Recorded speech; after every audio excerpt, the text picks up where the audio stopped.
When you get to college, they have a career page where you can look at different jobs that are available through the campus that might be work study eligible. And so if that's the case, one of the nice things about having a work study job is they don't take out any taxes. So if you get paid $20 an hour and you work, 5 hours a day, it's $100 a day, 5 days a week, type of situation. You're bringing all that money in without any taxes. So that's a benefit to work study. So if you do, when you're filling out the application, and it asks you if you're interested in being considered for work study, I would always select yes there. Now, it doesn't guarantee that they're going to put work study on your award notification, but if they do, that means you'll have access to an additional $2,000 to $5,000 through typically a part-time job on campus.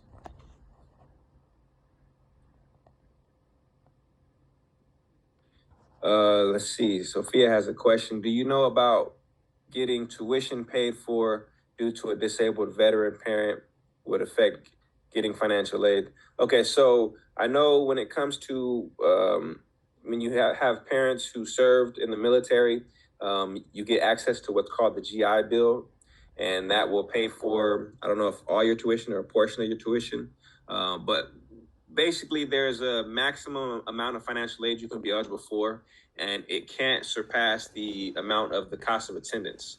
So let's say that you are headed to Sac State and you got a cost of attendance of $28,000. You can't get more aid than that $28,000. So if that GI Bill from your parent that you're getting because they served in the military, if that's maybe $14,000 that's going towards your education, then you'll have access to another $14,000 through your standard financial aid. So that's kind of what they look at. You can't get more financial resources than your cost of attendance. Now, the way around that is through scholarships, right? Because with scholarships, let's say you get your maximum amount of financial aid, $28,000, then you can get scholarships on top of that. So that's where it's kind of a little bit different. But yeah, in terms of the GI Bill and financial aid, how those go together is they won't allow you to get more than the cost of attendance at the school you're attending. Okay. Now, the quick tip I have on loans, and I almost feel like this is one of the most beneficial parts of this presentation. And I kind of like to talk about your good debt and your bad debt. Basically, when it comes to being a student in college, the reason why this is probably the best time to borrow money is because you're going to have really low interest rates, right? So, and that's how we consider whether debt is good or bad, right? Typically, my rule of thumb is 10%. If your interest rate is less than 10%, that's going to be pretty good debt. If your interest rate is more than 10%, that's going to be bad debt, right? That's going to be debt that you're going to be paying off for 20 or 30 years, right? So like your credit cards, for example, if you guys have credit cards, my rule with a credit card is never spend on that credit card more than you can pay off that next month, right? Or that following month.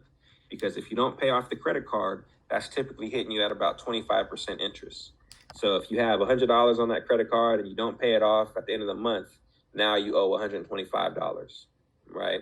Whereas with your student loans, you're looking at, between 5 and 7% interest. So on that $100 you owe, what will accrue is $105 as opposed to $125, right? So that's one of the reasons why it's good to maybe not good, but the best time to take out loans is going to be as a student, right? Also, you're going to have 10 years to pay back that loan after you graduate from college, and you don't have to make any payments while you're in college. Although it's not a bad idea to make small payments while you're in college, but you don't have to start making payments until you're 6 to 9 months removed from college.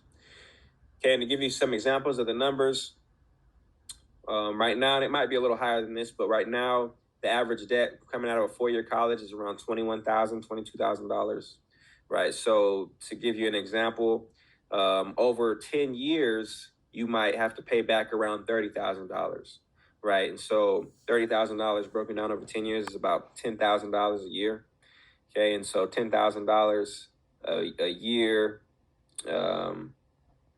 it ends up being like around, $300 a month, maybe if I'm getting my numbers correct here. But basically, the idea, moral of the story is it's not going to be a crazy amount of money. Ideally, unless you're taking out a whole bunch of loans unnecessarily, it's not going to be a crazy amount of loans that you have to pay back. And so you graduate from college and you've got your bachelor's degree or master's degree or your associate's degree, you're going to make more money with your degree than what you owe in student loans. So in the long run, it's kind of like an investment. I'm going to take out $20,000 in loans, but because of this degree, I'm going to make more than $20,000 a year with this degree. So in the long run, it makes sense. Financially, it makes sense. But you do have to pay the loans back unless you're part of maybe a loan forgiveness program. Like a lot of times, if you work in education for 10 years or different type of professions for 10 years, you can get your loans forgiven. So that's another perk of taking out a student loan. But again, not the worst thing in the world because you're going to have low interest rates and flexible repayment plans. Okay, in terms of the different types of loans, we've got your subsidized loans, we've got your unsubsidized loans, and then your Parent Plus loans. The main thing you want to keep in mind here is that your subsidized loans, the government pays for the interest while you're in college. So that means you can borrow maybe $5,000 your freshman year, and you cannot make any payments on that while you're in college. And by the time you graduate, you still owe $5,000 because the interest isn't growing. So these are loans that you have access to doing your undergrad studies. So you want to take advantage of your subsidized loan. That's the first loan you want to go for, that subsidized loan. And then your unsubsidized loan, the interest rates are going to be same, but again, you're subsidized, the interest isn't accruing while you're in school. And then your Parent Plus loans is loans that your parents can take out for you to pay for college. So those interest rates are typically going to be a little higher, but the parent is going to be responsible for paying those back. Whereas your subsidized and unsubsidized loan, the student is responsible for paying those back. So that's a spiel on your student loans. Okay, and so we covered cost of attendance, we covered grants, we covered loans, and that's pretty much the gist of what you get through financial aid, the type of money you have access to. And so if you think about it, that's really a great situation to be able to go to school and to possibly have additional funds sent to you because you're a student. It's really, really good situation there. But now with scholarships is basically what you can apply for on your own. The cool thing about scholarships is typically you can put together one essay and more than likely use that essay to apply for multiple scholarships because a lot of times they're asking you similar type of questions. So your institutions, the colleges you go to will have scholarships that you can apply for, and then private foundations will have scholarships you can apply for. And then again, if you are pretty good at a sport or you're getting really, really good grades, you can get athletic and academic scholarships, right? So quick story, my senior year, what I did to kind of get recognized is I put together, and I know it's a little different now because they got Huddle. They didn't have Huddle back when I was coming out, but my senior year, after every 3 games, I put together a highlight tape of me playing football. And I would send highlight tapes out to a whole bunch of different schools in California. And after the second highlight tape, schools started asking me for full game tapes. And when I started sending those, that's when I started getting scholarship offers.